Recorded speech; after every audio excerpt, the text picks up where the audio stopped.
Hello everyone, this is Lala and today I'm going to talk about the eras in Big Brother USA and I'm going to delve into them with separate videos. So I talked about the challenge eras, or I'm starting to talk about the challenge eras on some of my more recent videos, and one of them was specifically about the first era of that show, and I'm going to do it for Big Brother as well, since it is the bread and butter for my channels and I have a lot more knowledge of the show in comparison.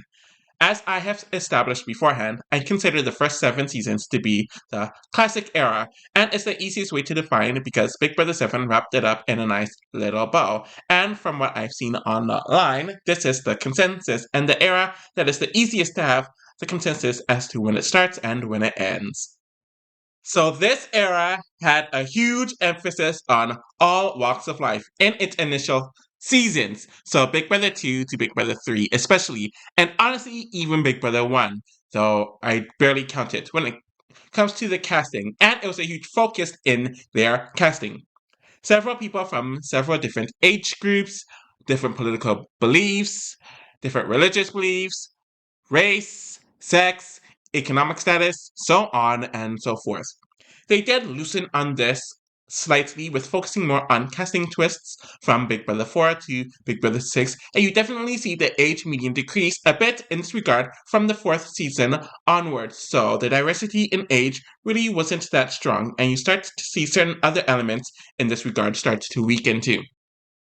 At this point, we had smaller casts in the era as well, giving less room for there to be more than one person filling up an archetype, which would be an issue in future eras. Big Brother 1 had 10 people, Big Brother 2 to 3 had 12 people, Big Brother 4 had 13 people, Big Brother 5 to 7 had 14 people. The formation of the game is the biggest focus and emphasis of the era. Obviously, we started with the European version that the franchise started with, which was used in Big Brother 1. The HOH being added in addition to 2 nominees, the juries, and house guests voting to evict/win on Big Brother 2. We then have the silver veto added on Big Brother 3, where a nominee couldn't use it on themselves, but they could use it on the other nominee, which ended up being flawed. And then we move on to the Golden Veto, Sequester Jury, and Casting Twist being introduced on Big Brother 4. We then have 6 players playing in the veto competition, which was a huge change from the last 2 seasons where everyone played, and they clearly made this change because the likelihood of someone not on the block winning the veto and not using it was a lot higher. Then the double eviction was introduced, which took place in a few days here, as well as the backdoors being introduced on Big Brother 5. We then get a new house that is still in place today, and some different editing tricks/graphics that are used on Big Brother 6, only to end the era with returning players, in addition to having modernized and randomized veto choices and double evictions, which happen in a day this time up until now on Big Brother 7. Regarding the editing of the show, it was a lot more down to earth, soap opera-esque, and there was a large focus on relationships and character moments/development instead of competitions. It was very documentary-esque, and you can definitely see this vibe in a lot of the early to mid 2000s reality TV seasons on many different shows, and obviously the ones that existed in the late 90s too. There are so many personality segments of the house guests, segments of their families and friends talking about them, where you really got to know a lot of their ticks, a lot of their interests, a lot of their background, why they act the way they do, and they attach their real lives to how they play the game. And they really focused on the interactions between the house as well, which will decrease bit by bit in the future eras, where it eventually disappeared entirely.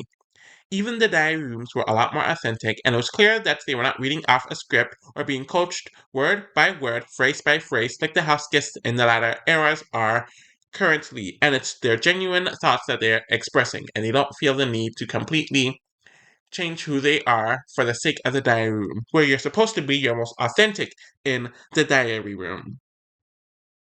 Another element to this era is the very heavy emphasis on morality in the early seasons, especially regarding the gameplay. Playing strategically was villainized not only in the house, but by the public and viewers, but it was the main way to thrive and to have success in Big Brother, as we have come to know in the decades and the years since these very early years and seasons. You see people like Will, Nicole, Hardy, Danielle, June, and Allison get villainized by their cast inside the house and the viewers and the cast outside of the house. And there was so much discussion in these particular seasons about the quote unquote good people winning and how the quote unquote good people need to win. Part of this was due to the climate of television and reality TV in the early 2000s, where it was all about being good, it was all about being likable and being at your most presentable. There really wasn't the notion at the time that messiness, villainy, deception, and drama is what causes reality TV to boom and thrive. It really wasn't until Big Brother 5 where it was seen as acceptable in and out of the house to be very strategic, but the quote unquote good guy elitism still existed in that season, and Big Brother 6. Honestly, it still kind of exists in some way today in modern seasons. Now I'm going to name the notable people from this era. Obviously, we had the returnees of Big Brother 7, which includes Chicken George from season 1, Well and Mike from season 2, Danielle and Marcellus from season 3, Allison and Erica from season 4, Jace, Diane, and Nokomis from season 5, and Kaysar, Janelle, Howie, and James from season 6. Obviously, they all returned, and a decent amount of them made other cameos throughout the years or did something else for CBS, so they're clearly in high priority for people in this era. There are also others who didn't make it on that cast who I still think are priority people, based on them either doing other things for CBS or cameos in seasons that aren't their own, or outside of their own seasons. So this includes people like Monica, Hardy, Bunky, Roddy and Josh, who Roddy did that special after season 4. Josh made a return on season 7. June made a few cameos. Jack, Dana, Drew, Marvin, the twins, as in Adria and Natalie. Holly, who was almost on season 7, and she made a cameo in season 6. Yvette. Yeah, Yvette would be the final person. So all these people either returned as players, were asked to return as players, specifically in season 7, made cameos on the show, did other events or cameos for CBS, so on and so forth. So these are the people that would come up when you think of the era, specifically for this seasons. I mentioned the casting twists briefly, and I'm going to get into it now. They started it on Big Brother 4, where they had most of the cast be exes of one another or to one another, with Big Brother 5 having the twins switch in and out and reuniting long lost siblings, with Big Brother 6 also having the entire cast have a secret pre existing partner, culminating in the era with returning players on Big Brother 7. Most of the twists in the era were not random as hell, and to make the game more contrived, as they rarely involved the game at all. And when we did get twists that were meant to affect the game, they were foundational twists that stopped being twists since it became a part of the normal functions of the game/show. As we all know, the casting twist would continue in the beginning of the next era, but it would soon be phased out. And based on certain comments by the producers and casting people in the Big Brother Bible book, they akin some of the casting twists to Me Too, which honestly I think is a poor comparison, but it shows the mentality as to why it really isn't a thing anymore, and will most likely never be a thing again, since the mid 2000s was just the wild wild west when it comes to reality TV, and in the mid 2020s, we are still not in the wild wild west.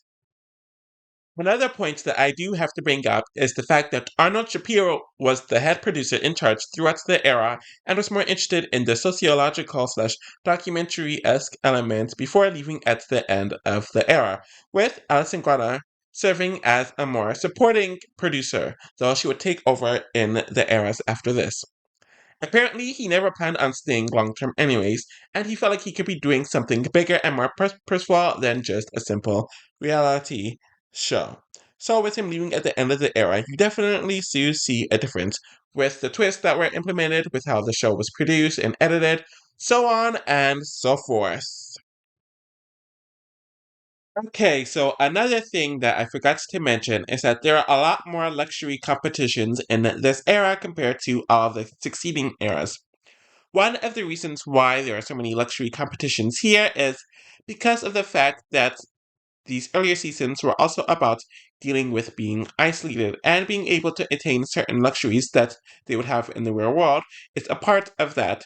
So, getting new clothing, sometimes getting a phone call from home, something from America, stuff like that was a huge deal to them. Since it gave them a perception of who was like, who wasn't like, and it brought them some sort of attachment to their real lives and the outside world as well. Also, there weren't many competitions during these early seasons, especially in the likes of Big Brother 2, even a Big Brother 3 or 4. So, them adding luxury competitions gave something for the casuals to watch more on the episodes, and so they could add some excitement on the episodes from a competitive point of view. So, I think that's also another reason why they did it. In general, the competitions in this era were a lot cheaper, they weren't grandiose, there really wasn't many physical elements to it compared to the latter eras, and honestly, they were kind of cheap as well.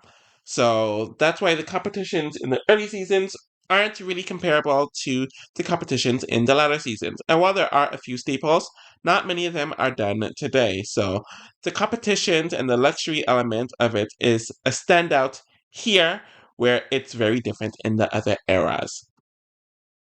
I was going to go over my opinions on the Big Brother seasons, but I've gone in depth through all of them, and it's kind of just redundant at this point.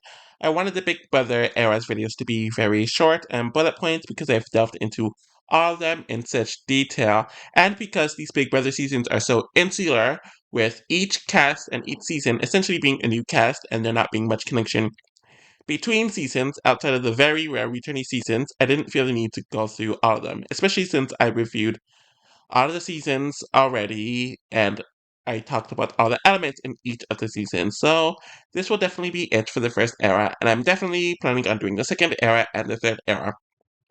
Obviously, the fourth era is not done yet, and we don't know when it will end, so I won't talk about that in another video, though I might at some point just mention bullet points regarding the changes that I've noticed since 2020 pertaining to this new era. But that's all I have for now. Thank you all for watching, and I'll be back with more content soon. Bye!